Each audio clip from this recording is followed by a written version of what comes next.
मकर राशि नहीं जानते ईश्वर से कैसे मांगते। मकर राशि के जातक को आप ये भी नहीं जानते कि ईश्वर से कैसे मांगते हैं। आप कहेंगे कि ये तो हम जानते हैं, ईश्वर से हम तो मांगते हैं हमेशा। और अगर हम आपसे ये पूछे कि क्या ईश्वर से जो आप मांगते हैं वो ईश्वर आपको देता है, तो आप कहेंगे कि जी नहीं, जो मांगते हैं ईश्वर तो हमें देता नहीं। तो इसका मतलब ये हुआ कि कहीं न कहीं आपको ईश्वर से मांगना भी नहीं आता है। ईश्वर से कैसे मांगते हैं, how you seek to God, कैसे ईश्वर से मांगते हैं, ये भी आपको सीखना पड़ेगा। अगर आपको ये नहीं पता कि ईश्वर से कैसे मांगते हैं तो ईश्वर से खूब मांगे, आपको कुछ भी नहीं मिलेगा। मकर राशि जात को ये वीडियो आप सभी के लिए इम्पोर्टेंट है, क्योंकि आप में से जो दर्शक है 80% दर्शकों की ये शिकायत है कि ईश्वर भी हमसे रूठ गया है, ईश्वर भी नहीं हमारी जो है प्रार्थना सुनता है, हम जो मांगते ईश्वर भी नहीं देता है। इस वीडियो में हम आपको बताएंगे कि ईश्वर से कैसे मांगते हैं। हम जो बता रहे उस तरीके से मांगेंगे, ईश्वर आपको सब कुछ दे देगा। नए मेहमानों का पहले स्वागत करते हैं। अगर आप पहली बार चैनल पर पधारे तो आपका शुक्रिया तहे दिल, और आपको गुलदस्ता में आपसे निवेदन की चैनल को सब्सक्राइब करें और हमारी विकास यात्रा में हिस्सेदारी अदा करें। जी, मकर राशि के जात को ईश्वर से, देखिए हम सभी मानव हैं और हम ईश्वर से याचना करते, प्रार्थना भी करते। व्यावहारिक जीवन में हमने देखा कि 10-20% लोगों की ईश्वर प्रार्थना सुनता है, बाकी लोगों की प्रार्थना सुनी भी नहीं जाती है।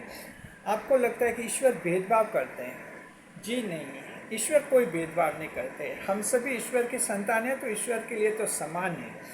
हाँ, मांगने का तरीका अलग अलग है।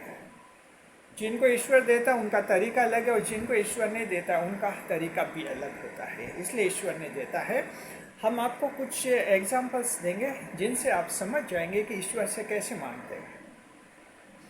एक बात याद रखिए, जो बेस बनता है इसका वो है कि ईश्वर से कभी आप खास नहीं मांगे, स्पेशल विशेष आप कभी नहीं मांगे। ईश्वर से सिर्फ आप जनरल मांगिए। जी, Capricorn and fellows, you should never seek a particular one from God's. Instead, you should seek a general one from God. जी, ईश्वर से आप जब भी चाहे खास कभी नहीं मांगे, सिर्फ आपको जनरल मांगना है। जी, जैसे मान लीजिए कि आप चाहते हैं कि अभी तक आपकी शादी नहीं हुई है, जी, काफ़ी देर हो रही है, खूब प्रयास किए हैं, प्रयासों में सफलता नहीं मिली है, और अब आपने ईश्वर से प्रार्थना शुरू की है।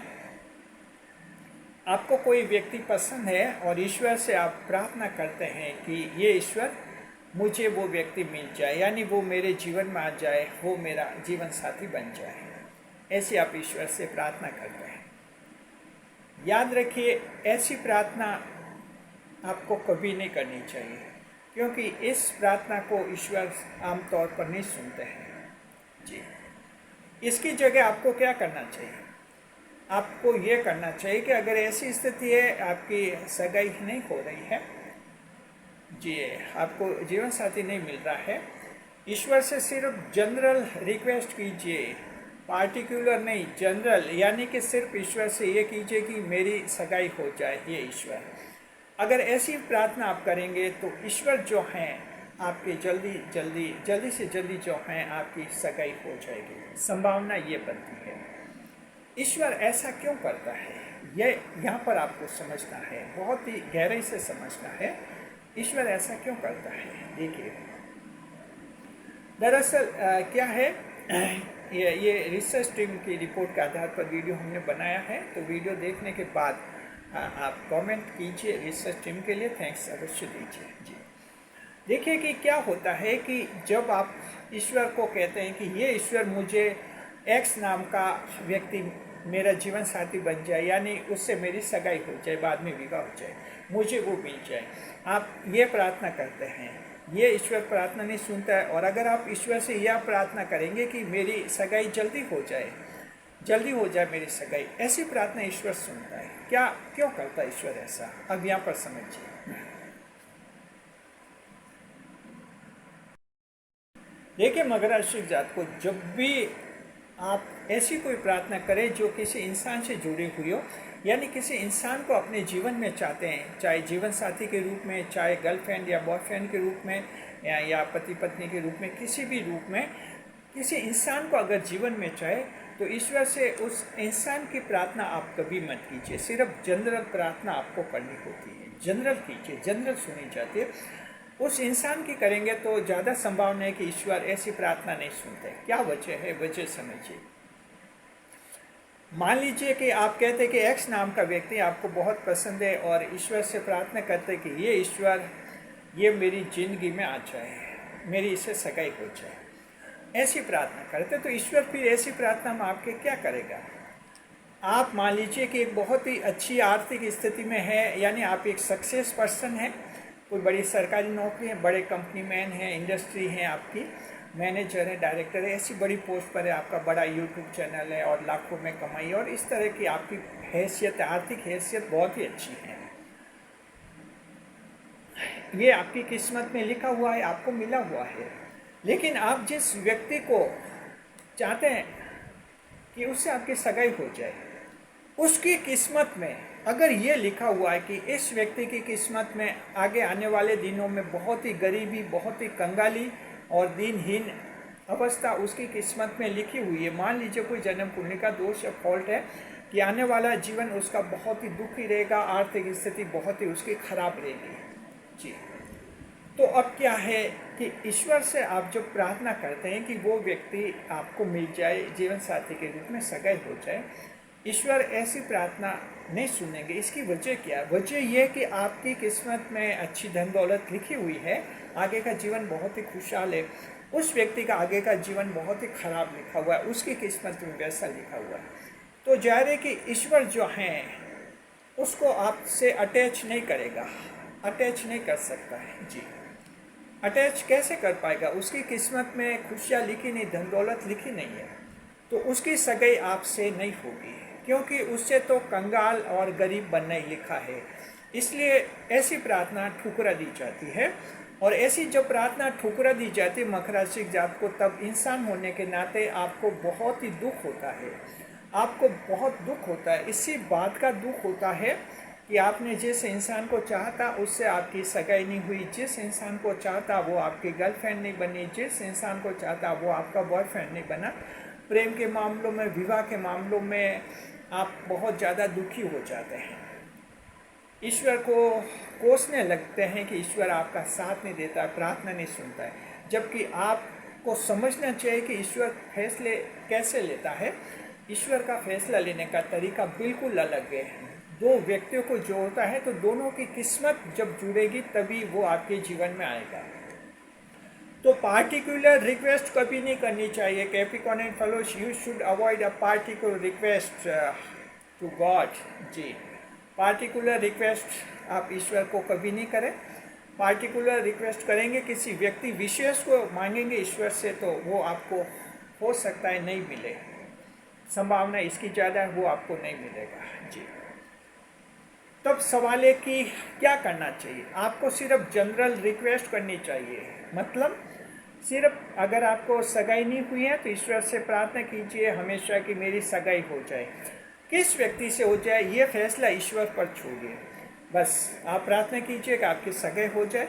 किससे होगी ईश्वर खुद ही तय करेगा, कौन सा व्यक्ति आपकी किस्मत से जुड़ता है।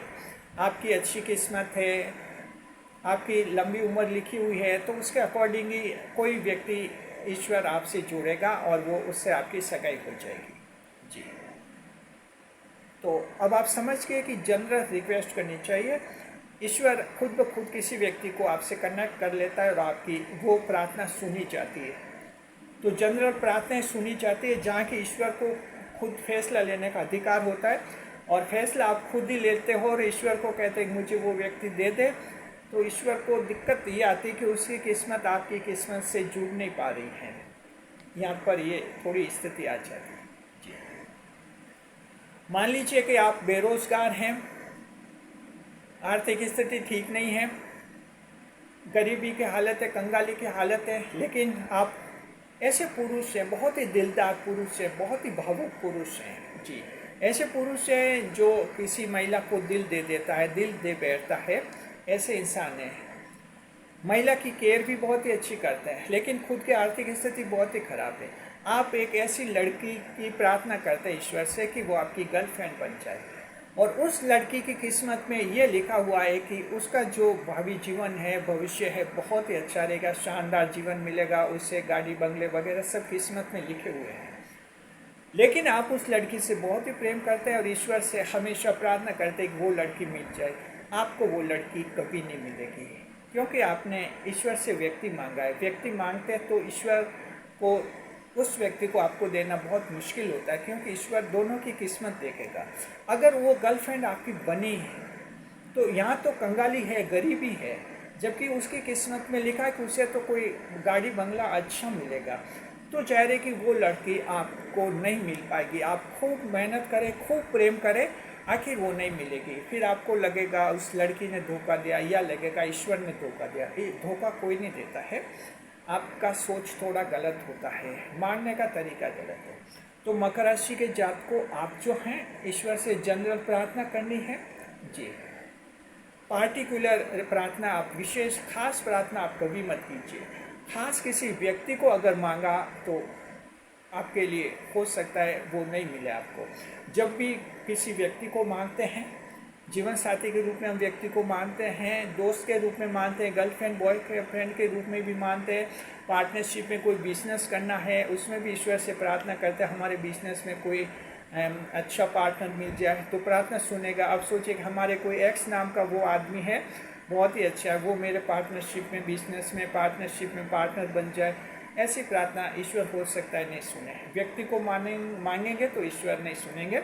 जनरल प्रार्थना कीजिए कि मुझे पार्टनरशिप के बिजनेस करना है और एक पार्टनर की ज़रूरत है, ईश्वर आप पार्टनर दीजिए, मुझे क्या देना है ये फैसला आप ही कीजिए। यानी कि ईश्वर पर छोड़िए, क्योंकि वही इंसान आपको मिलेगा जो आपके लिए एकदम मैचिंग में आया है जी।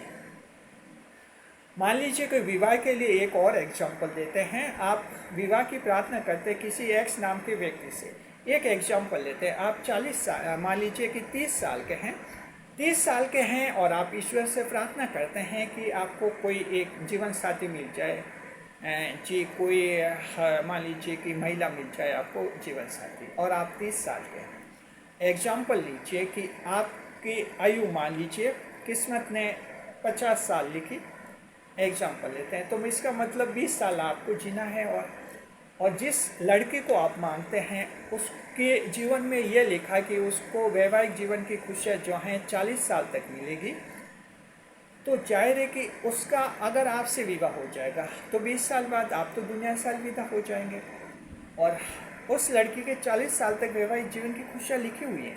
तो ऐसी स्थिति में उस लड़की को ईश्वर से मांगेंगे आप कि मेरी इससे शादी हो जाए, ईश्वर आपको वो लड़की नहीं देगा, क्योंकि उसकी किस्मत आपकी कुछ किस्मत से मेल नहीं खाती, मैचिंग में नहीं आती है।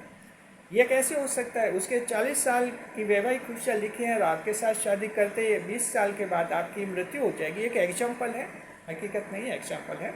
तो मान लीजिए कि फिर उसको तो 20 साल का मिलेगा, किस्मत 40 साल का सुख दे रही है, तो जाहिर है कि उसकी सगाई आपसे कभी नहीं हो सकती। ईश्वर उसकी कहीं न कहीं वहीं पर सगाई कराएंगे जहां उसे 40 साल का वैवाहिक जीवन मिलेगा। ये एक एग्जाम्पल हमने दिया है आपको ये समझाने के लिए कि जो व्यक्ति को आप मानते हैं ईश्वर प्रार्थना नहीं सुनता है, जनरल प्रार्थना करते तो प्रार्थना सुनी जाती है। तो मकर राशि जात को आगे से, अब आप इस वीडियो को देख लिया, रिसर्च टीम ने बहुत ही अच्छा कंक्लूजन दिया है, हमें भी अच्छा लगा ये कंटेंट।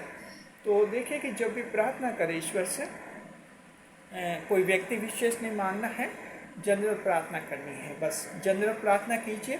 आपको जो है ईश्वर दे देगा और आपकी जनरल प्रार्थना सुनी जाएगी। विवाह सगाई के मामले में जनरल की ईश्वर को कि मेरे सगाई विवाह हो जाए। प्रेम संबंध में बस जनरल प्रार्थना है कि मुझे कोई प्रेमी मतलब प्रेम साथी मिल जाए, बस गर्लफ्रेंड बॉयफ्रेंड मिल जाए। व्यक्ति मत मांगे ईश्वर से कि वो मिल जाए, सिर्फ ये कि कोई जीवन में गर्लफ्रेंड बॉयफ्रेंड आ जाए। उम्मीद कीजिए कोई न कोई आ जाएगा।